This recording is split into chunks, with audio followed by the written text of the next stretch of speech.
ကျမကလည်းចောင်းသားမိခင်တူဖြစ်ပါတယ်6တန်းចောင်းသားမိခင်ပါအခုဒီ73 14လေးတွေနဲ့ရီးစားတနာထားကြတယ်17နှစ်12နှစ်နဲ့ရီးစားတနာထားကြတယ်ဆရာမတွေကလည်းရိုက်ပြီးဆုံးမခြင်းတော့ညာလဲမရရဆိုတဲ့ဥပဒေကြောင့်ဆရာမတွေကိုလူမလေးခွင့်မခံလုပ်နေတော့သားသမီးတွေဖြစ်လာတယ်ကျမတို့သားသမီးတွေအပါဝင်ပါအဲ့ဒီအတွက်ចောင်းသားတွေဒီဆရာမတွေကလည်းပဲမရရတဲ့အတွက်နှုတ်နဲ့ဆုံးမတယ်မရတဲ့အခါမှာမိဘကိုခေါ်တယ်နော်ចောင်းထုတ်ပစ်လိုက်တယ်အဲ့တော့ဘာဖြစ်လာလဲပြင်ပကလမ်းဘေးပန်းနေဖြစ်ကုန်ပါပြီရှင်စာသင်ခန်းထဲကအဖိုးထိုက်တန်သောရတနာပန်းတွေဒီလမ်းဘေးက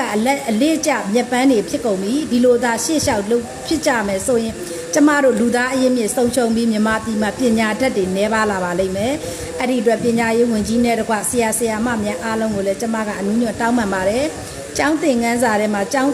တက်နေကြသောကလေးများအားလုံးကိုတင်းကြပ်